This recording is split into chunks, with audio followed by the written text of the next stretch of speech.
Je voudrais ce soir partager quelque chose que j'ai bien à cœur, parce que je crois que ça fait un petit peu partie de la construction d'une vraie vie d'enfant de Dieu. Cela fait partie d'une des bases élémentaires mais indispensables de notre marche chrétienne, mais aussi peut-être, si nous ne sommes pas enfants de Dieu ce soir, que nous puissions le devenir.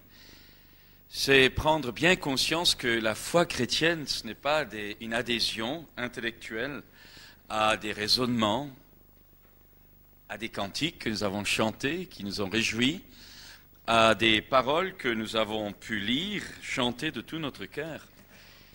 J'aimerais rappeler ce soir que le contact avec Dieu vient par la révélation. Vous n'avez pas de révélation, vous ne connaissez pas Dieu. Vous pouvez comprendre, vous pouvez savoir, mais si vous ne recevez pas la révélation surnaturelle, vous n'avez rien du tout. Je crois que les églises sont souvent remplies de gens qui croient, mais qui malheureusement ont eu très très peu de révélation, voire même pas du tout. Et j'aimerais ce soir insister sur une révélation particulière en demandant que l'Esprit de Dieu nous la donne. Je ne sais pas comment la réunion va continuer ou s'achever. Je crois que c'est indispensable que ce soir nous ayons un esprit de révélation, que le Saint-Esprit qui est là agisse en tant qu'esprit de révélation. L'apôtre Paul a dit « Je fléchis les genoux devant le Père afin qu'il illumine les yeux de votre cœur ». Pour introduire cela, je voudrais vous proposer deux textes dans l'Ancien Testament, dans le second livre des Rois, au chapitre 2, et à partir du verset 1er, un récit que nous connaissons, pour la plupart du moins, lorsque l'Éternel fit monter Élie au ciel dans un tourbillon, Élie partait de Gilgal avec Élisée. Et Élie dit à Élisée, « Tu vas rester ici, car l'Éternel m'envoie jusqu'à Béthel. » Élisée répondit, « L'Éternel est vivant et ton âme est vivante, je ne t'abandonnerai pas. » Ils descendirent à Béthel. Les fils des prophètes qui étaient à Béthel sortirent vers Élisée et lui dirent, « Sais-tu que l'Éternel enlève aujourd'hui ton Seigneur au-dessus de ta tête ?» Il répondit, « Je le sais aussi, taisez-vous. » Élie lui dit, « Élisée, tu vas rester ici, car l'Éternel m'envoie à Jéricho. » Il répondit, « L'Éternel est vivant et ton âme est vivante, je ne t'abandonnerai pas. » Ils arrivèrent à Jéricho. Les fils des prophètes qui étaient à Jéricho s'approchèrent d'Élisée et lui dirent, « Sais-tu que l'Éternel enlève aujourd'hui ton Seigneur au-dessus de ta tête ?»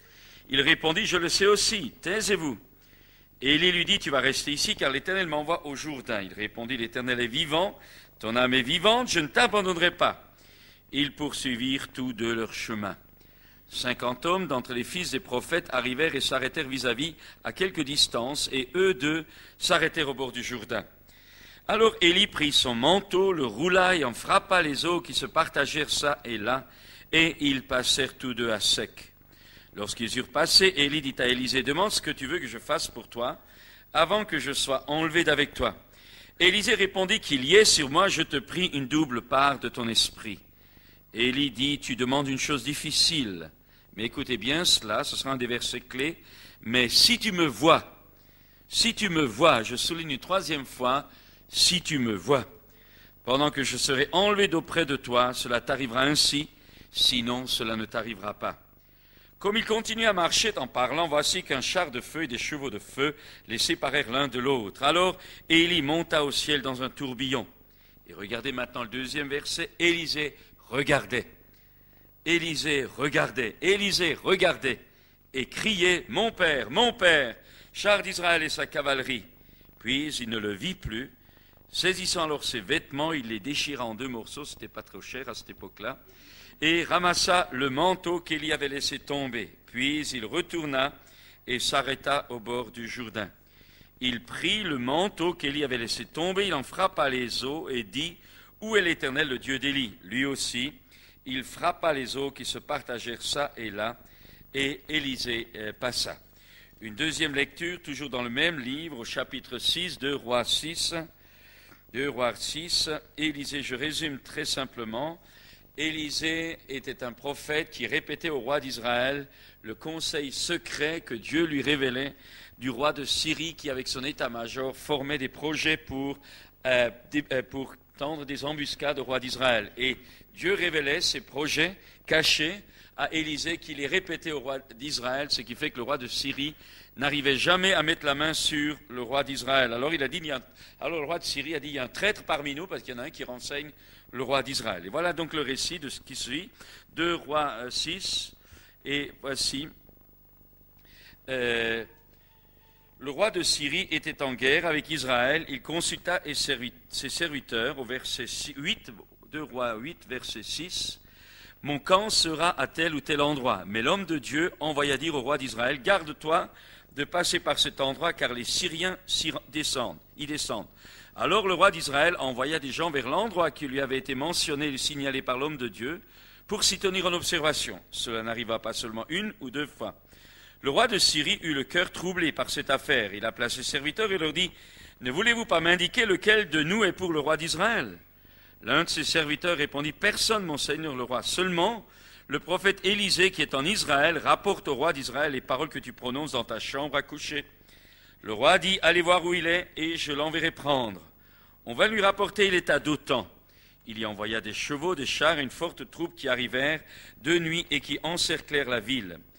L'assistant de l'homme de Dieu se leva de bonne heure et sortit. Voici qu'une troupe entourait la ville avec des chevaux et des chars. Le jeune serviteur dit à l'homme de Dieu, « Ah, mon Seigneur, comment ferons-nous » Il répondit, « N'aie pas peur, car ceux qui sont avec nous sont plus nombreux que ceux qui sont avec eux. » Élisée pria en disant, « Éternel, ouvre ses yeux, je t'en prie, pour qu'il voie. » L'Éternel ouvrit les yeux du jeune serviteur qui vit ceci, la montagne pleine de chevaux et de chars de feu autour d'Élisée. Là, dans ce deuxième récit, dans le premier récit, nous voyons un homme qui voit. Dans le deuxième, nous voyons un homme qui ne voit rien. Et dans les deux actes, dans les deux choses qui vont se passer, il y a des conséquences incroyables. Et j'aimerais donc ce soir partager avec vous l'importance qu'il y a de voir. Qu'il y a de voir, d'abord si vous voulez, dans le premier récit, nous avons donc ce jeune serviteur, ce jeune apprenti prophète, Élisée, qui avait tout lâché et qui s'était mis au service d'Élie, le grand prophète. Et puis, il a la révélation intérieure, il sait au fond de lui que Élie va être enlevé. Et de ville en ville, d'ailleurs, les autres prophètes ou les jeunes autres prophètes des différentes villes l'avertissent, ton maître va être enlevé dessus ta tête. Élisée le sait, et Élie semble faire, excusez-moi du terme, une sorte d'évangélisation à rebours, en lui disant, écoute, l'Éternel m'envoie à Jéricho, l'Éternel m'envoie à Jourdain, reste ici. C'est comme si Élie voulait se débarrasser d'Élisée. Et on voit ce jeune gars, excusez-moi du terme, on voit ce jeune gaillard dire, l'Éternel est vivant, et ton âme est vivante, je ne te lâcherai pas, je ne t'abandonnerai pas. Et pas une fois, pas deux fois, 3 fois, jusqu'au bout, Élisée va s'accrocher, littéralement, à la personne d'Élie parce qu'il veut quelque chose. Parce qu'il veut réellement quelque chose. Et à un moment donné, lorsqu'ils arrivent à la fin, lorsque c'est le moment du départ, Élie qui sent, il n'est pas idiot, Élie, il sent que ce jeune-là a soif de quelque chose, il sent que ce jeune-là aspire justement à recevoir de lui, eh bien, il lui dit, qu'est-ce que tu veux avant mon départ? Et le jeune Élisée lui dit qu'il y ait sur moi, je te prie, une double portion de ton Esprit Saint. Je ne pense pas que c'était de l'orgueil, il ne voulait pas faire 2 fois plus que son maître, je pense que c'est un aspect de l'humilité d'Élisée, qui réalisait que face à la stature d'Élie, pour tenir le coup de la succession, il avait désespérément besoin d'une double onction, parce que sinon il n'aurait pas tenu. Et il dit qu'il y ait sur moi donc une double portion de ton Esprit Saint. Quelqu'un dit double ration, non, c'est une double portion. Double portion de l'Esprit Saint. Et Élie va lui dire, si tu me vois, au moment où je serai enlevé d'avec toi, cela t'arrivera. Mais si tu ne me vois pas, cela ne t'arrivera pas. Élisée a joué son ministère sur un regard. Vous savez, est-ce que vous avez déjà posé la question, pourquoi parfois la Bible semble un peu compliquée? Pourquoi est-ce que Dieu n'aurait pas pu être beaucoup plus clair qu'il ne l'est parfois? Pourquoi est-ce que les choses sont parfois difficiles? Pourquoi est-ce que cela prend parfois tellement de temps dans nos vies pour que nous puissions comprendre certaines choses de Dieu ou que nous puissions connaître Dieu? Pourquoi?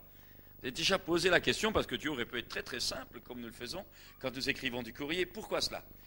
Eh bien, Dieu, la nature de Dieu, la Bible dit que Dieu est un Dieu qui se cache.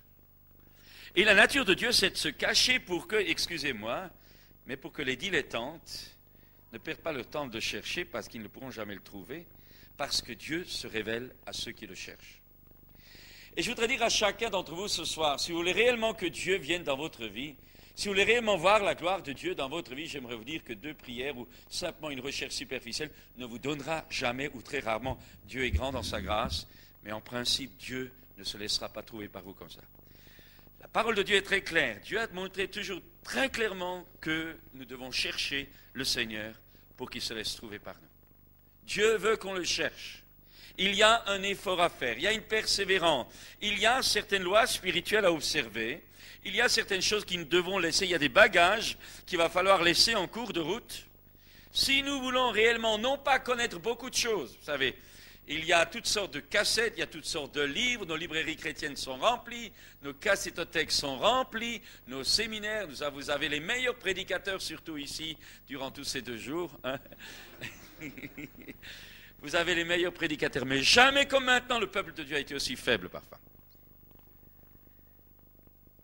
Dieu est un Dieu qui se cache et il veut qu'on le cherche parce que Dieu veut des rapports profonds avec lui. Extrêmement important.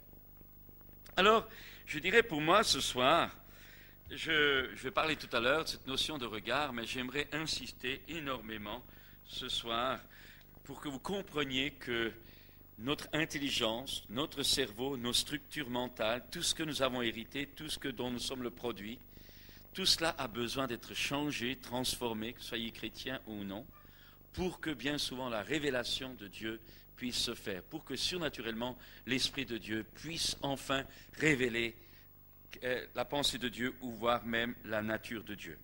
J'aimerais encore dire ceci, depuis le début de l'histoire, dès sa chute, l'homme a toujours prétendu être, vous savez, le centre de l'univers. Quand vous regardez la première tentation que Ève et Adam ont subi de la part du diable, c'était, quand Dieu leur avait dit, ne prenez pas du fruit de l'arbre de la connaissance du bien et du mal, le choix entre le bien et le mal, eh bien, ça a été la première tentation, car, et le serpent leur dit, vous serez comme des dieux. Dieu sait que vous serez comme des dieux, c'est pour ça qu'il ne veut pas que vous preniez. Ça a été toujours le fait d'attirer la couverture à soi. C'est la nature profonde de la chute dans le péché. L'être humain est désespérément, avant sa chute, il était centré sur Dieu, et il y a eu inversion au moment du péché. Et à ce moment-là, ayant voulu être le maître de lui-même, décider de sa vie en dehors de sa relation avec Dieu, eh bien, il est devenu égocentrique et surtout, à partir de ce moment-là, il a été centré sur lui-même. Et ce qui était en lui, à partir de ce jour-là, n'était pas très beau, puisque c'est le péché qui est entré en lui. Mais, quand vous regardez un peu l'histoire de l'humanité, quand vous regardez également l'histoire du christianisme aussi, on se rend compte que bien souvent les gens ont vécu de réelles expériences avec eux et au fil des années, au fil des décennies, au fil des siècles, de nouveau le même problème revient, toujours à nouveau, l'homme se recentre sur lui-même. Je voudrais encore dire quelque chose. Nous vivons une société de droit. La société de droit, l'homme a droit, quelqu'un a dit que l'État ou le gouvernement civil a pris tout, s'est engagé à assumer votre vie, à assumer la mienne, dans la marche de chaque jour, à nous de lui déléguer notre liberté. Et parce que cela est fait, je n'ai pas le temps d'insister ce soir, parce que cela est fait, nous pensons et nous exigeons, et l'humanité et le monde actuel, dans nos pays européens, exigent, puisque l'État s'est engagé, nous avons des droits. Nous vivons une société de droits et on parle très peu de devoirs, vous le savez aussi bien que moi. Et il y a là encore une fois une déviation des normes premières de Dieu qui se sont faites. Mais ce que j'aimerais dire tout simplement, c'est que l'homme a toujours prétendu être au centre. Au centre, en ce qui concerne déjà, et vous retrouvez cela, je lisais tout à l'heure, dans le christianisme, les fondamentalistes disent tout ce que Dieu a fait pour l'homme, les humanistes mettent l'accent social par l'homme, je n'insiste pas, je survole, ceux qui mettent l'accent sur la sanctification, le changement de vie, disent que Dieu veut faire dans l'homme, mais comme je l'avais dit, je crois une fois ici aussi, eh bien, c'est toujours l'homme qui est au centre, c'est toujours l'homme, c'est toujours l'homme, c'est toujours l'homme. Mais ça vous révèle tout simplement qu'il y a quelque chose de fondamental qui n'a jamais été compris. Et j'aimerais le dire ce soir, beaucoup de chrétiens ne l'ont pas compris parce qu'il n'y a pas eu une réelle révélation de la nature même de Dieu.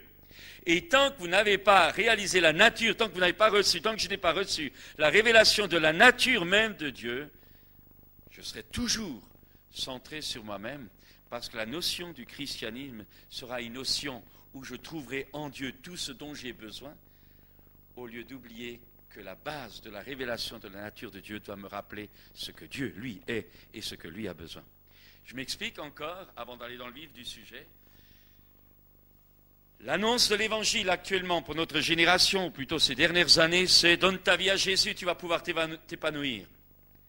Donne ta vie à Jésus, tu seras heureux. Donne ta vie à Jésus, il va prendre soin de ta famille. Donne ta vie à Jésus, il va prendre soin de ta santé. Donne ta vie à Jésus, il va prendre soin de ton porte-monnaie. Donne ta vie à Jésus et tu vas vivre une prospérité assurée. Donne ta vie à Jésus et tu vas être vainqueur de tes ennemis. Donne ta vie à Jésus et tu ne vas plus avoir de problème de chômage. Donne ta vie à Jésus et tu vas avoir un mariage heureux. Donne ta vie à Jésus, alors il va répondre à tous tes besoins, il va te permettre de t'accomplir, il va te permettre de te réaliser. Tu as tout pleinement en Jésus-Christ, alors donne ta vie à Jésus-Christ. C'est l'essence même du message qu'on entend un petit peu partout. Et j'aimerais simplement dire que là, c'est là la cause première de la faiblesse du peuple de Dieu. C'est la cause première pour laquelle les chrétiens ne tiennent pas debout quand ça va mal, parce qu'ils se sont trompés, parce qu'on s'est trompé sur l'objectif. J'aimerais vous dire qu'un vrai chrétien, quand il a compris qui est la nature de Dieu, ne cherche pas à être heureux, parce que chercher à être heureux, c'est chercher à s'accomplir. Mais le vrai chrétien, lui, a la joie, parce que la joie est surnaturelle par sa relation dans le Saint-Esprit avec Dieu. Je m'explique par là. Si tu viens à Dieu pour que Dieu devienne ton serviteur, pour que Dieu s'occupe de toi, pour que Dieu t'entoure autour de toi, parce que tu veux être heureux, parce que tu as la joie, tu vas essayer donc d'avoir le maximum de bien-être, le maximum d'accomplissement dans ta vie. Mais si tu découvres la nature de Dieu, si tu as la révélation de la personnalité de Dieu, si tu as la révélation de qui est Dieu, je ne dis pas de connaître Dieu, mais qui est Dieu, à ce moment-là, ta vie ne va pas être centrée sur toi, elle va être centrée sur lui, tu vas le servir de tout ton cœur, et alors tu auras la joie de l'Esprit, la joie surnaturelle du Saint-Esprit. Et quelles que soient alors les circonstances que tu vas rencontrer, tu ne seras plus ni thermostat, ni thermomètre, ni tout ce que nous avons entendu, tu seras inébranlable, parce que ta vie sera fondée non pas sur ta personne, ni ce dont tu as besoin, mais sur celui qui est inébranlable au siècle des siècles. Je vais essayer d'étayer cela. Je voulais être très clair au démarrage, j'essaye d'y arriver. J'aimerais donc ce soir, en survolant encore un deuxième point, j'aimerais ce soir insister d'abord sur cette notion de relation personnelle avec Dieu en tant que Père. Vous savez, il est de toute importance que nous réalisions ce que Dieu a envisagé pour lui-même, et alors seulement notre vision sera juste en ce qui concerne le plan de Dieu, soit pour son Fils bien-aimé, pour l'homme, pour vous, pour moi, par la croix, pour cette dispensation. J'aimerais dire que nous devons savoir et connaître, je précise bien connaître, je fais vite encore parce que c'est pas, et connaître que Dieu est avant tout un Père par nature, qui a ses désirs sont des désirs de Père, ses plans sont des plans de Père. En un mot, Dieu est une personne qui a des besoins de Père. Vous allez voir où je veux vous emmener une fois, j'avais déjà traité ça ailleurs, mais je voudrais arriver encore un peu plus loin. Dieu est une personne qui a des besoins de Père.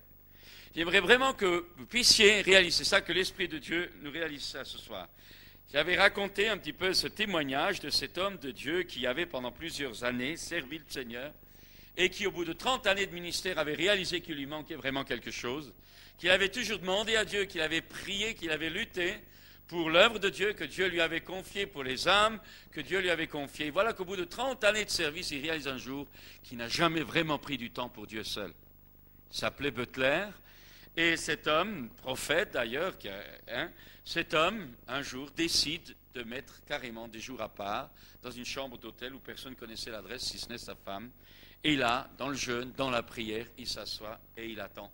Et il dit, maintenant Seigneur, je suis là uniquement pour toi. Et il raconte, je ne sais pas combien de temps cela a passé, mais un jour, tout à coup, il a senti des gouttes de pluie tomber sur son front. Il a relevé la tête, croyant à une fuite dans le plafond, il n'y avait rien. Et puis, il a continué à lire sa Bible, et tout nouveau, ces mêmes gouttes de pluie. Et tout à coup, les écailles, tout à coup, ses yeux, les yeux intérieurs se sont ouverts. Et à ce moment-là, il a une vision du Seigneur. Et il a vu le Seigneur qui pleurait. Et il dit, mais Seigneur, tu pleures? Et le Seigneur a dit, oui, je pleure. C'est tellement rare de voir un de mes enfants prendre du temps uniquement pour moi. Je vais vous poser une question. Depuis combien de temps vous n'avez pas pris de temps uniquement pour Dieu? C'est extrêmement important ce que je dis ce soir, parce que c'est ça la clé. C'est ça la clé de l'onction. C'est ça la clé de la bénédiction. C'est ça la clé de l'irruption du surnaturel dans votre vie. Beaucoup de gens disent que Dieu n'agit pas. Si, il agit. Beaucoup de gens disent que Dieu ne se manifeste pas. Si, il se manifeste. Mais as-tu compris la clé de base? Ce que Dieu cherche, c'est des adorateurs en esprit et en vérité. Ce n'est pas de la théorie. C'est pas de la théorie, c'est une vie pratique, c'est un état de cœur. Mais j'aimerais le dire ce soir, c'est surnaturel, c'est la révélation surnaturelle par le Saint-Esprit. C'est extrêmement important. Dieu ne veut pas seulement, et écoutez bien cela encore, Dieu ne veut pas seulement nous sauver, ni nous rendre conformes à son Fils, régner dans ce monde, mais Dieu veut avoir des enfants qu'il aime, qui vivent pour lui, dans lesquels il pourra mettre la plénitude de son amour et de son caractère, pour se réjouir en eux, et écoutez bien cela, parce que la suite est quand même autrement, et pour établir son règne au travers d'eux, sur un monde actuel et dans le ciel. En un mot, Dieu veut d'abord que nous le connaissions, que nous vivions pour lui, pour qu'au travers de nous et au travers du corps de Christ, alors nous puissions influencer les structures de cette société. J'aimerais dire ce soir, et j'aimerais le crier très haut, la majorité des chrétiens vivent avec les structures du monde. La majorité des chrétiens ont les raisonnements du monde en ce qui concerne la vie élémentaire. Et j'aimerais dire ce soir que Dieu est en train de préparer un peuple. Dieu est en train de préparer des hommes. Dieu est en train de préparer des femmes qui le connaissent, qui ont une révélation surnaturelle de son caractère, qui ont une révélation surnaturelle de sa personnalité, qui ont une révélation surnaturelle de sa paternité, pour que alors, en union de vie, n'attendant pas toujours de recevoir, mais s'étant donné une fois pour toutes, eh bien que Dieu le Père puisse au travers d'eux, alors imprimer son influence, imprimer son témoignage dans les structures de notre société qui sont souvent complètement à l'opposé des réalités divines. Je veux dire par là que ce soit dans le domaine médical, que ce soit dans le domaine de la psychologie, que ce soit dans le domaine de l'économie, que ce soit dans le domaine de l'éducation, de l'enseignement, toutes ces choses sont marquées du sceau du monde. Toutes ces choses sont absolument dans l'esprit et dans les méthodes, sont absolument à l'inverse des méthodes, des pensées et des concepts de Dieu. Et on voit malheureusement le peuple de Dieu être immergé là-dedans, à la fois dans l'analyse de l'histoire, à la fois dans les méthodes d'éducation. On voit que toutes ces choses, les chrétiens se sont conformés, alors que Dieu, dans ces temps de la fin, veut remettre de l'ordre, veut restructurer l'Église. Il faut qu'elle sorte du monde et qu'elle imprime alors. Et il ne faut pas qu'elle sorte, il faut qu'elle imprime, il faut qu'elle devienne de nouveau l'influence puissante dans le monde, dans le domaine de l'économie, dans le domaine de la politique, dans le domaine de l'éducation, dans le domaine du social, dans le domaine de la vie, de la santé, dans le domaine de la moralité. En un mot, l'Église de Jésus-Christ doit devenir ce sel de la terre qu'elle n'est plus. C'est ça l'objectif de Dieu. Extrêmement important. C'est extrêmement important. Regardez vos enfants, comment ils sont élevés à l'école. J'ai fait des années d'enseignement, ma femme est prof aussi. Et rares sont les parents qui peuvent contrebalancer l'enseignement des professeurs. Rares, je n'en connais pas beaucoup. Rare, il n'y a pas cette capacité. Regardez, le capitalisme a fait faillite. Le marxisme a fait faillite. Savez-vous qu'on le cache, mais savez-vous qu'actuellement l'économie mondiale est en train de crouler? Il faut bien le savoir que humainement, il n'y a pas de solution. Lorsqu'en 1987, lorsqu'en 1950, il y a eu ce fameux chute de la bourse, c'était beaucoup plus important que la crise en 1929. Il faut savoir que le monde dans lequel nous vivons est au bord d'un gouffre. Il faut savoir que le capitalisme a fait faillite, le marxisme a fait faillite. Il n'y a pas actuellement de réponse. Pourquoi? Parce que le monde entier est gérée maintenant, j'allais dire par un côté civil, par des gens civils, par une conception civile, humaine, humaniste des choses. Mais derrière tout ça, il y a le péché, les conceptions même de la gestion de notre continent, de nos continents du pays, est basée sur le péché volontaire ou inconscient, et le salaire du péché, c'est la mort. Et je voudrais vous le dire, que ce soit dans le domaine financier, que ce soit dans le domaine économique, que ce soit dans le domaine politique, et la solution humaine, il n'y en a pas, ça ira de pire en pire.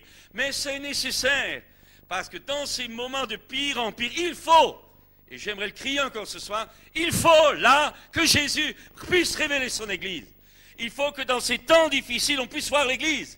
On ne puisse pas voir des chrétiens tellement faibles, lâches, traîtres ou emportés comme les autres, même souvent incapables de payer leur dîme, de donner leur dîme à l'Église. Il faut qu'on voit autre chose. Et Dieu est en train de préparer une Église qui le connaît et qui a le courage de marcher à contre-courant pour que leur pensée change, leur façon de voir l'économie change. Parce qu'à un moment donné, il faut que le monde sache qu'il n'y a qu'une solution, Jésus. Mais c'est un combat. Le Seigneur n'enlèvera jamais une église malheureuse. Je veux dire, le Seigneur n'enlèvera jamais une église bâtarde. Excusez-moi du terme. Le Seigneur n'enlèvera jamais une église médiocre. Ce serait le plus grand échec. Le Seigneur n'enlèvera jamais une église difforme. Le Seigneur n'enlèvera pas une église de lâches, de traîtres, qui lâchent, qui ont peur, qui sont incapables de se consacrer, qui thésaurisent, qui font tout leur truc parce qu'ils ont peur de l'avenir. Le Seigneur n'enlèvera jamais une église comme ça. C'est une honte pour l'Évangile. Mais le Seigneur est en train de préparer un peuple qui l'aime lui, qui se donne pour lui, qui fonce à fond pour lui, et au travers desquels il veut marquer notre société décadente qui ne saura plus, à un moment donné, à qui se vouer. Et je voudrais encore dire ceci, vous pouvez le croire, bien sûr, vous ne pouvez pas le croire. Les lâches, les médiocres refusent ce genre de choses. Mais Dieu cherche actuellement un peuple qui a le courage de penser que c'est possible.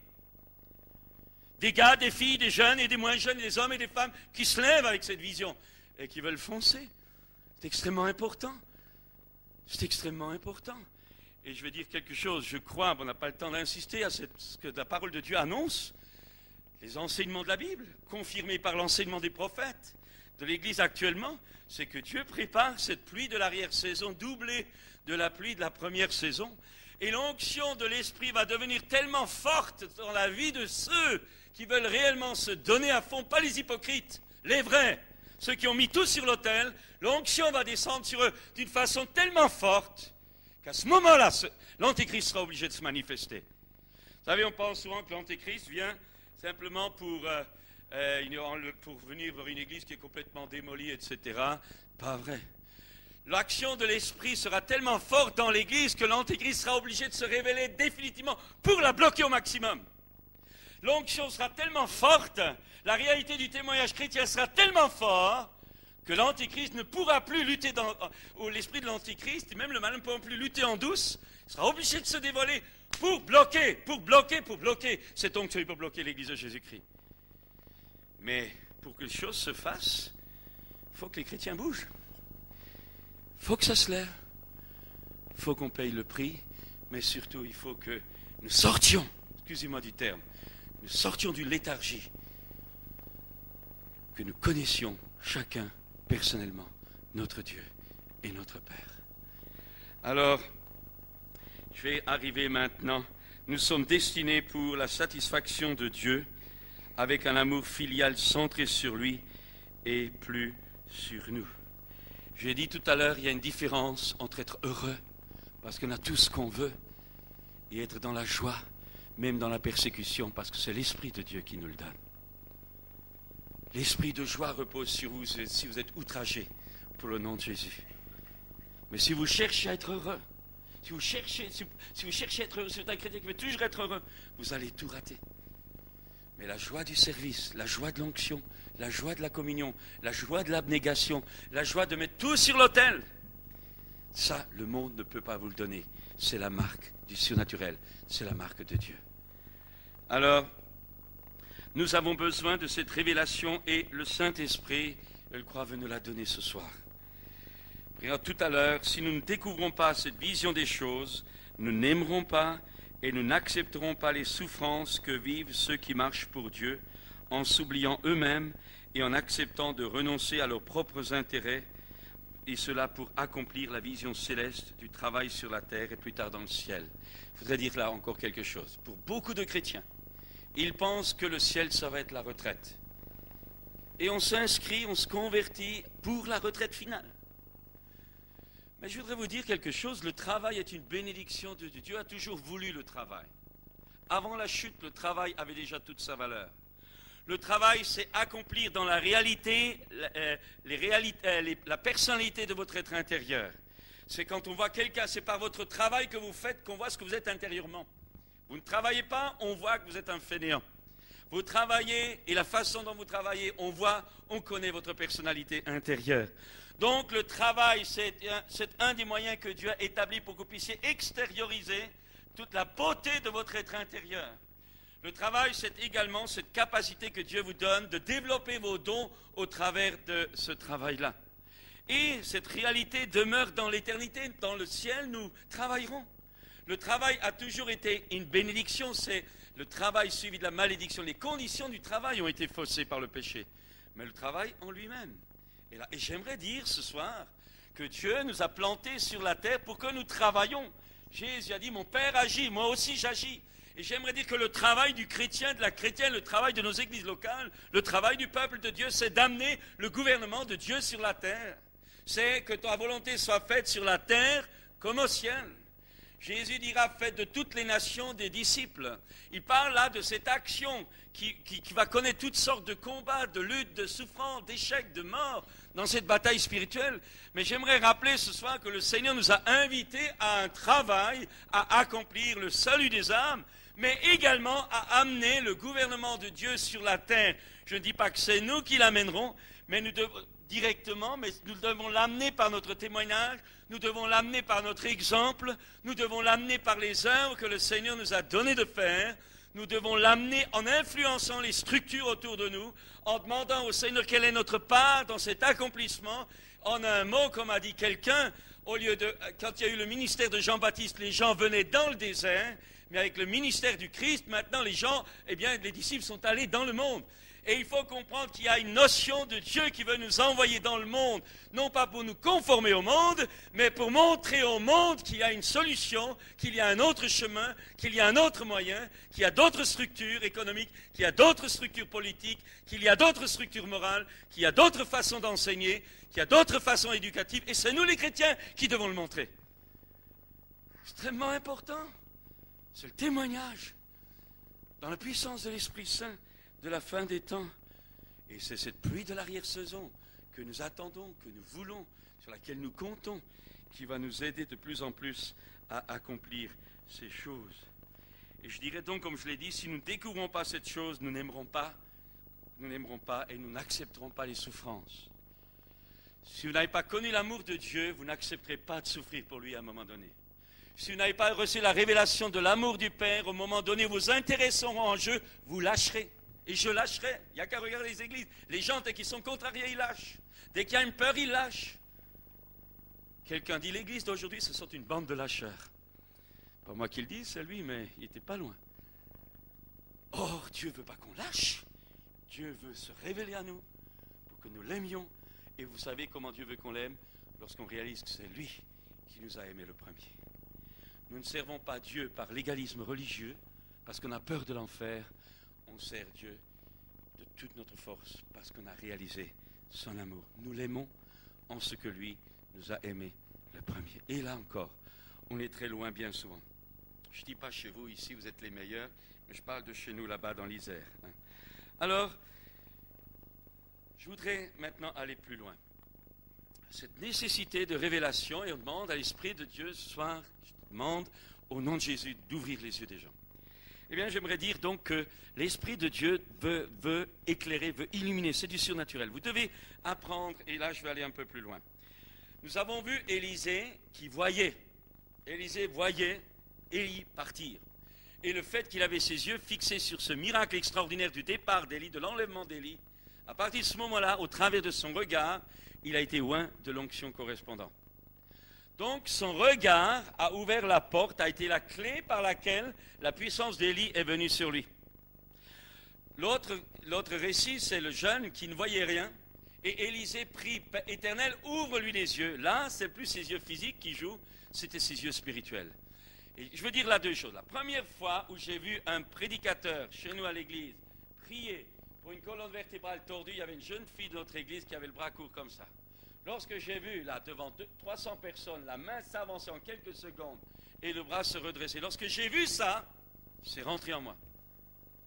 Quelque temps plus tard, j'ai pu arriver à faire la même chose. Le regard. Quand tu vois un miracle, si tu es ouvert, si ça correspond à ta stature, à ta marche avec Dieu, le regard de ce miracle, la vision de ce miracle peut te donner l'onction correspondante pour l'accomplir plus tard, sous la direction de Dieu. Le regard te communique quelque chose. Un prédicateur, vous savez que les prédicateurs sont différents. Vous avez là toute une série de prédicateurs avec des onctions différentes, des ministères différents, des vocations différentes dans la complémentarité.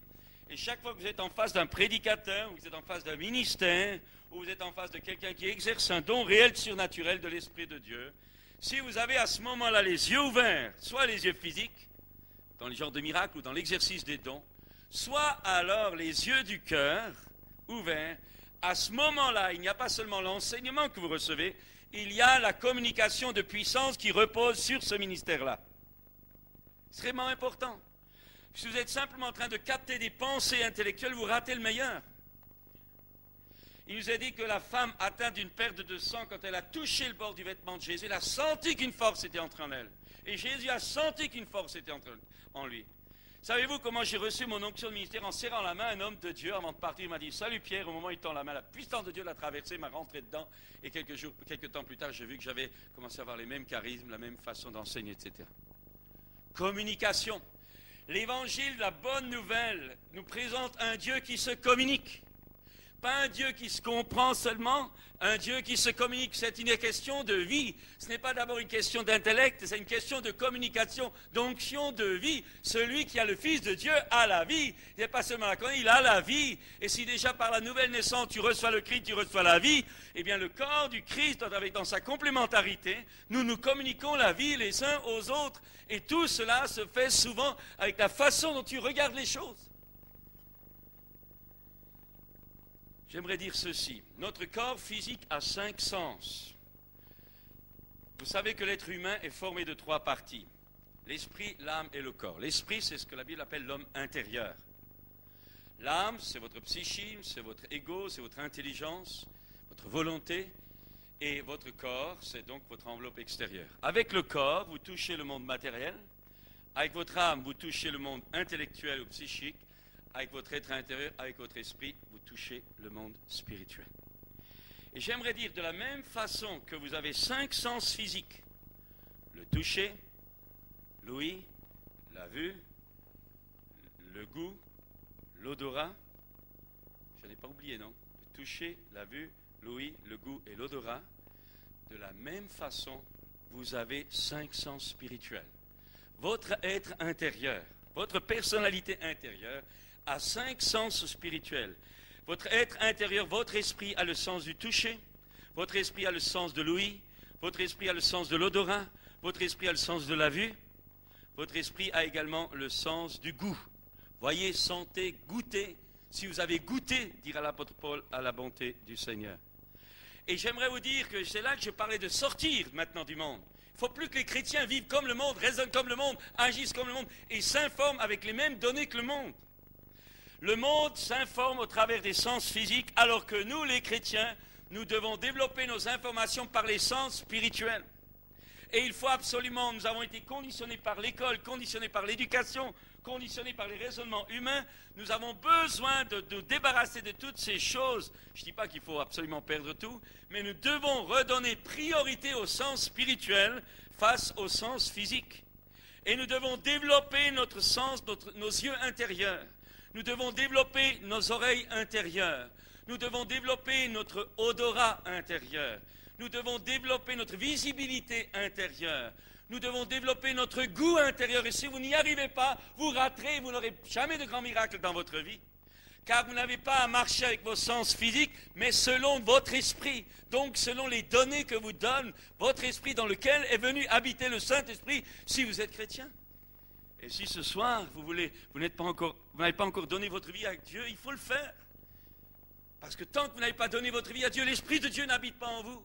Et à ce moment-là, vous êtes comme un aveugle en ce qui concerne le monde invisible. Jésus dira, je me tiens à la porte d'un cœur et je frappe. Si quelqu'un m'entend, s'il m'ouvre, j'entrerai chez lui. C'est la venue du Christ, c'est la venue de l'Esprit. À ce moment-là, les écailles tombent. Ton être intérieur qui était mort revient à la vie. Et à ce moment-là, tu commences à fonctionner non plus seulement physiquement, mais également intérieurement. Et tu apprends à marcher non plus d'après tes données physiques d'abord, mais d'après ton être intérieur. Marchez selon l'Esprit et vous n'accomplirez pas les désirs de la chair, dira l'apôtre Paul. C'est extrêmement important. Alors, rapidement, les yeux. L'apôtre Paul, je l'ai dit tout à l'heure, dit que le Seigneur illumine les yeux de votre cœur. Les yeux, si vous avez développé vos yeux spirituels, vous allez avoir des paroles de connaissance. Vous allez tout à coup voir une image, une vision. Vous êtes là sur l'estrade, vous êtes là dans la rue, vous êtes là dans votre travail. Tout à coup, vous avez une image. Et voyez un homme qui est en train de tromper sa femme. C'est une image mentale, il n'y a rien d'extraordinaire. Et le bonhomme qui est à côté de vous, vous savez maintenant que c'est lui. Vos yeux physiques vous ont rien dit parce que vous n'étiez pas là. Mais l'image que vous avez reçue, vos yeux du cœur vous le révèlent. Je me rappelle un jour à Bangui, il y avait un homme qui avait, je donne souvent ce témoignage parce que c'était un musulman, je n'ai pas le temps d'insister, mais nous étions en plein appel, il y avait à peu près 60 personnes là qui s'approchaient devant. Et pendant que je m'occupais d'eux, tout à coup Dieu m'a donné une image mentale, c'était très simple. Je voudrais dédramatiser beaucoup de choses parce qu'on se fait beaucoup trop de cinéma, excusez-moi du terme. Vous êtes venu en voiture ce soir ou hier. Vous avez garé votre voiture, vous savez où vous l'avez garée, vous la voyez, vous êtes assis sur vos chaises, vous pouvez la voir avec vos yeux intérieurs. Eh bien, c'est la même chose dans les choses de Dieu. Vous pouvez voir, comme vous voyez votre voiture, elle est à la bonne place, parce que là, vous savez que vous l'avez mis, votre vision intérieure correspond à une réalité. Eh bien, c'est ainsi que le Saint-Esprit vous donne parfois des images mentales, vous donne au fond de vous des images sûres à voir, qui correspondent à une réalité que vous n'avez pas pu voir avec vos yeux physiques, mais qui sont une réalité que l'Esprit de Dieu vous donne à vos yeux spirituels. Et je me rappelle, à Bangui, il y avait ce gars qui avait une ulcère aux jambes, un musulman, depuis des mois et des mois. Et Dieu m'a montré cette ulcère au pied gauche. J'ai dit, il y a quelqu'un dans cette salle qui a une ulcère au pied gauche. Le gars ne croyait pas que c'était lui. Je résume, il était musulman. Et puis au bout de la 4e fois, comme personne ne se levait, il a levé. Il a été guéri instantanément. Plutôt dans la nuit, le lendemain, quand il s'est réveillé, tout était sec. Les yeux du cœur. J'aimerais dire ce soir, priez, faites comme Élisée. Ou plutôt, nous voulons être comme Élisée qui a prié pour son jeune serviteur. Éternel, ouvre-lui les yeux. Notre prière ce soir, c'est que Dieu ouvre vos yeux pour que vous le connaissiez. Je ne dis pas que vous le croyez, que vous le connaissiez. Il faut que tout à l'heure, l'amour de Dieu vous soit révélé, l'amour du Père. Il faut que l'amour du Père vous ait révélé, vous pleurez. Ce n'est pas de la sentimentalité, c'est la révélation. Quand l'amour de Dieu vous touche, vous est révélé, vous réalisez combien c'est extraordinaire. Je me rappelle, peut-être certains d'entre vous connaissent un serviteur de Dieu qui était passé, je crois qu'il est passé ici aussi, c'était Stenberg. Il est passé ici. Il nous a fait un enseignement un samedi matin. Il était sur l'estrade, sur le discipolat. Bon, je suis passé, moi j'assiste pas là, je sentais conduit par le Seigneur y aller. Et voilà que le frère prêche, il y a plusieurs qui étaient là d'ailleurs, le frère prêche par une étude sur le disciple, puis au moment où il s'arrête, à la fin de sa prédication, au moment où il va descendre sur l'estrade, il s'arrête. Et puis il pointe Paul. Tu te rappelles? Pointe Paul, Irka, qui était de passage là, qui n'était pas de l'église. Donc, pointe, il commence à lui dire je dis ça y est, où on va maintenant? Pas du tout habitué à cette forme de parler en langue, pas du tout habitué à des messages en langue comme ça. Moi, j'étais encore la structure, s'adresser à Dieu, interprétation. Mais il y avait à côté de lui le frère qui était éthiopien, là, qui le traduisait, qui dit, frère, le Seigneur vous dit de vous lever, de vous mettre au milieu de l'allée. Bon, nous on regardait ça, on était des vrais spectateurs. C'était encore pour nous du... Puis il pointe la main, le doigt sur Maryse, du côté, et il dit, et le frère interprète, c'était pas de la traduction, puisque c'était en langue, le frère interprète et dit, vous sœurs, mettez-vous à côté de votre mari. Et là, il se place devant eux, je ne me rappelle plus très bien, et puis il commence à leur parler. Bon, vous avez à cœur un truc de jeune, etc. Moi, je n'insiste pas. Moi, je savais que c'était vrai, puisque je les connaissais. Et l'autre interprète ça.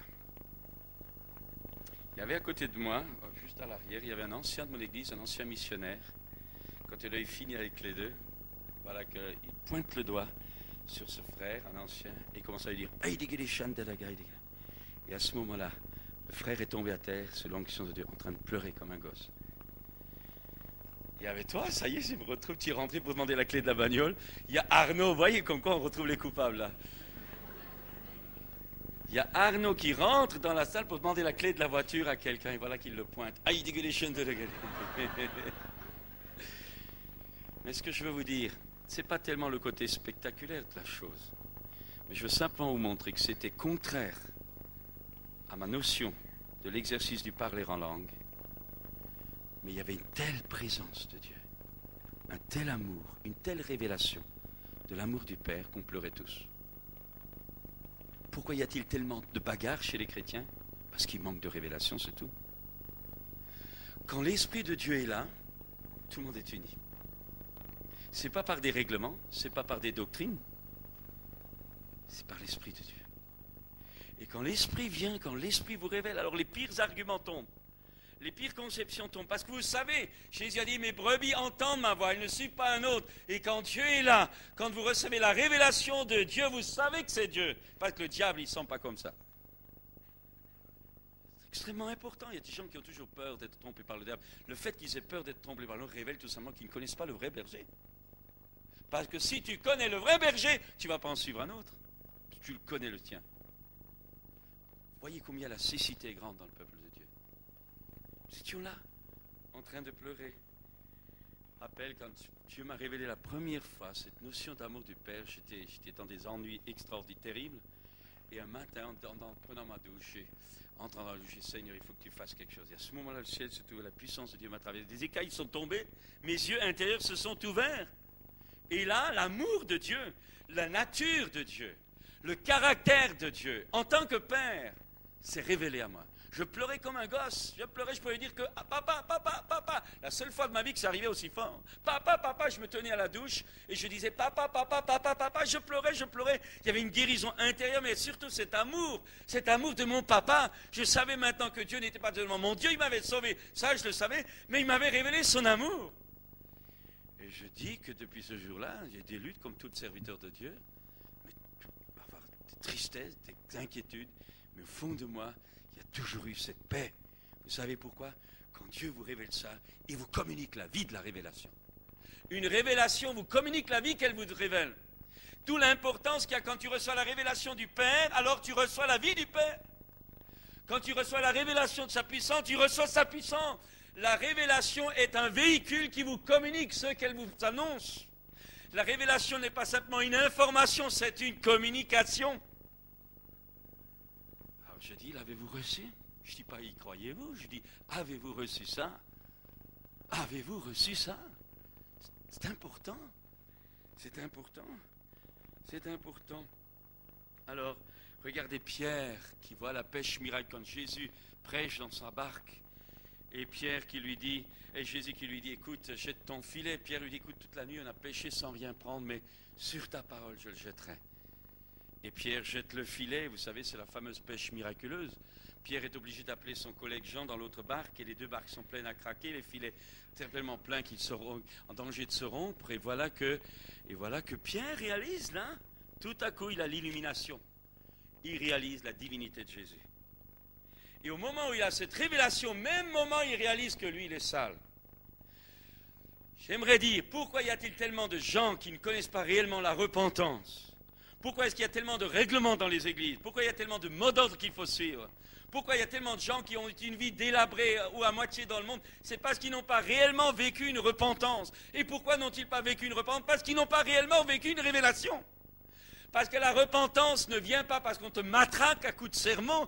La repentance vient par une révélation. Parce que la repentance, c'est une grâce que tu reviens par la révélation de l'amour de Dieu.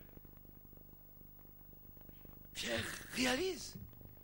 C'est comme si vous fermiez les lumières de cette pièce et que je suis en train de hurler. Voyez ma tache que j'ai sur ma chemise. Mais dès qu'on allume la lumière, vous voyez la tache. Dès que la lumière de Dieu vient, vous voyez le péché de votre cœur. C'est le même principe qu'Ésaïe, le jeune prophète, qui tout à coup a la vision de Dieu dans Ésaïe 6. Il voit Dieu, il dit malheur à moi. Il n'a pas entendu un sermon, il n'a rien entendu, il a vu. Ses yeux ont vu le Saint. Il dira mes yeux ont vu, je vais mourir. Et il prend conscience de tout ce qui était sorti de mauvais sur de ses lèvres. Malheur à moi qui suis un homme aux lèvres impures. Et je veux dire ça ce soir, on est en convention. Je veux dire le nombre de ragots, de bavardages, de calomnies qui circulent dans le peuple de Dieu montre tout simplement qu'ils n'ont pas la révélation, c'est tout. Parce que si tu as la révélation de la nature du Père, de la nature de Dieu, alors tu prends conscience de tes péchés. Extrêmement important, extrêmement vital. Mon peuple meurt faute de révélation, faute de vision. Vous savez, on a bien chanté tout à l'heure. C'est bien. Mais si vous partez d'ici sans avoir reçu de révélation, excusez-moi, tout ça, c'est une bonne ambiance et on s'arrête là. Clair. Et combien on voit les gens qui ont toujours besoin d'ambiance, toujours besoin d'être portés, toujours besoin. Mes amis, la première chose dont nous avons besoin, c'est une révélation. Que Dieu illumine les yeux de votre cœur. Je me rappelle ce jeune démoniaque. Un jour, dans une réunion, on s'est retrouvés là, une soirée, il y avait un jeune auquel on était en train de prier, puis un démon s'est manifesté. Et puis on était là, 2, 3 frères, et on essayait de chasser ce démon qui refusait de partir. C'était vraiment difficile, un combat dur. Hein. Puis moi, j'aime pas prier longtemps dans une réunion, parce que je trouve qu'on ne va pas donner l'attention à un démon toute une réunion. C'est trop lui faire d'honneur. Alors, où on attend après la réunion, mais là, bon. Et puis à un moment donné, tu es là, en train de... Oh, il partait pas. Et puis tout à coup, j'ai eu l'inspiration. J'ai pris ce jeune dans mes bras, je dis, tu m'entends? Je ne sais plus quel esprit c'était. Tu m'entends? J'ai parlé à l'esprit, tu m'entends? J'aime ce jeune. Jésus l'aime et moi aussi je l'aime. Au moment où j'ai pris ce jeune dans mes bras, en disant j'aime ce jeune, ma compassion, parce que n'oubliez jamais que les miracles de Jésus s'étaient faits dans la compassion. Tu peux faire tous les miracles, si ce n'est pas la compassion qui te pousse à cela, tu as tout raté. Tu ne vaux rien, tu es 0 et triple 0 et encore quadruple 0.